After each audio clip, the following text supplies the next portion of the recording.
Kendra Braxton walked into her own bank, dressed in simple gray slacks and a navy blouse. No assistant, no name tag, no entourage.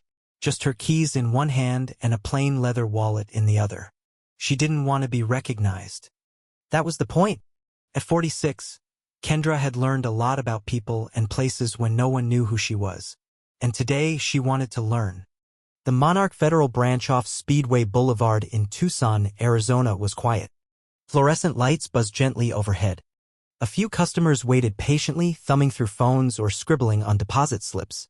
Kendra stood calmly in line behind a man in a neon landscaping shirt chatting with the teller. When her turn came, she offered a polite smile. "Good morning," she said. "I'd like to make a withdrawal from my personal account." Sherry, the young teller, nodded. "Of course. I'll just need to see your ID and account number." Kendra handed them over. But before Sherry could even begin typing, a voice cut in from behind a glass office. Stephen Aldridge, the branch manager, early 50s, thin-rimmed glasses, a maroon tie, and an ever-present fake smile, stepped up. He barely glanced at the ID. "I'm sorry," he said. "We can't process that withdrawal today." Kendra blinked. "Is there a problem with my account?" Stephen chuckled like she'd just asked if water was dry. "Let's just say we've had some incidents. You know, people pretending to be who they're not. Large withdrawals." He motioned vaguely at her ID. "This doesn't look like you." Kendra stayed composed. "I can provide further verification if needed." But Stephen didn't ask for more. He leaned on the counter with a smugness that filled the room. "We've had fraud before. No offense, but we don't just take someone's word for it." Kendra straightened slightly. "I am Kendra Braxton, CEO of Monarch Federal." A man behind her stirred. Sherry looked up. Stephen smirked. "Ma'am, let's not waste time," he said. "You'll need to come back with real verification. Or make an appointment." "Stephen, right?" she asked. He nodded. "Did you check the account before coming over here?" He crossed his arms. "It's procedure. I don't need to check every ID to know when something feels off." That was it. Not the refusal, not the dismissal. That word, feels, like her presence itself raised suspicion. Kendra had led Monarch through mergers, survived hostile boardroom battles, and turned the bank into a regional powerhouse. And here she was, being dismissed like a fraud. Still calm, she said, "Stephen, I suggest you check the account." Stephen turned to Sherry. "Can you handle this? I've got calls to make." He started walking off. Kendra didn't shout. She just pulled out her phone. She stood quietly, phone in hand. "Sherry," she said gently, "do you see the name on that ID?" Sherry nodded. "Yes, ma'am." "Kendra Braxton." "When you type it in, what comes up?" Sherry hesitated, typed, then her eyes widened. "Executive account. CEO." Kendra smiled faintly. "I didn't want anyone to know I was coming. But now that you know, is there anything else you need?" Before Sherry could respond, Stephen returned, now holding a clipboard he didn't need. "Still an issue?" he asked. Kendra stayed composed. "Sherry confirmed who I am. We can proceed now." Stephen gave a theatrical sigh.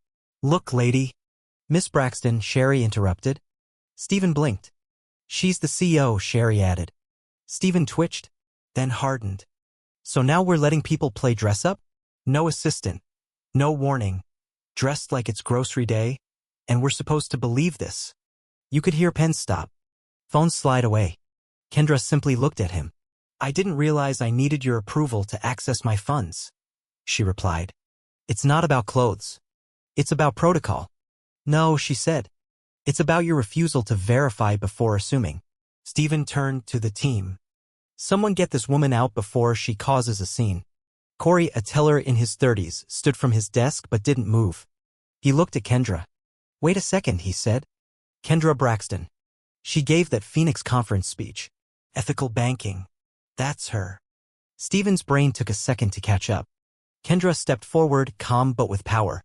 "That speech was about people like you. Those in positions of trust shaping how we are perceived." She pulled out her phone again. "Lorna? Patch me to HR. Now." Stephen watched like she was bluffing. Sherry stood frozen. Corey whispered to her. An older woman leaned toward Kendra. "Sweetheart, you okay?" That man was out of line. Kendra smiled. "I'm handling it." The call clicked. "Kendra, it's Marlene in HR." The regional VP is here too. Perfect. I'm at the Speedway branch. I was denied service, my ID dismissed, and I was humiliated. Silence. Did he know who you were? I told him. Twice. Cold silence. Give us 3 minutes. Kendra hung up. Sherry cleared her throat. Do you still want to process the withdrawal? Kendra shook her head. No. But thank you. You handled it as best you could. Sherry looked both relieved and guilty. I didn't know what to do. You trusted your system. That matters. You responded with curiosity. He responded with control. Stephen returned, still holding the clipboard. Still waiting on backup? He scoffed. Kendra stared at him. They're on their way. He rolled his eyes. If you really are who you say you are, you could have called ahead. I didn't have to set anything up, she said. You did that all on your own. The branch phone rang. Corey answered. Monarch Federal Speedway branch. Yes. One moment. He looked at Stephen. It's for you. Stephen took the phone slowly. Yes, this is Stephen Aldridge. Yes, she's still here, understood. He stepped out into the center of the lobby. Miss Braxton, can I speak to you privately? You had your moment, she said. Stephen stood, grasping his clipboard like a life raft. Maybe it got tense. It's been a morning. Stop. Everyone froze. I don't want a speech, Kendra said. I want accountability. He flinched. You didn't follow protocol. You didn't check my ID. You ignored verification. You made assumptions. He opened his mouth. She held up a hand. That's not just lazy, Stephen. It's dangerous. The doors opened. Marlene entered with Roland Pierce, the regional VP. Kendra, Roland greeted. We came quickly. Thank you, she said. Roland turned to Stephen. Let's move to your office. She gave no notice. That's not the issue, Roland said. We've reviewed the branch footage, Marlene added. There's audio. It's clear. Stephen protested. I was doing my job. You're being terminated, Marlene said. Not because she's the CEO, but because you ignored protocol, disrespected a client, and created a hostile environment. Stephen stood stunned.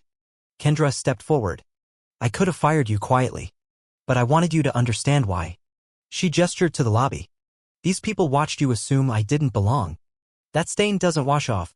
Stephen left without another word. Kendra turned to the staff. I'll speak with the team in 5 minutes. Please wrap up your transactions. She sat at the far end of the branch. Alone but composed. When the staff gathered, she addressed them. What happened today cannot happen again. Not because of what you assumed, but how you responded. She looked at them. Real people. Real faces. We'll be holding training. And I'll attend the first one. Because trust starts here. She paused.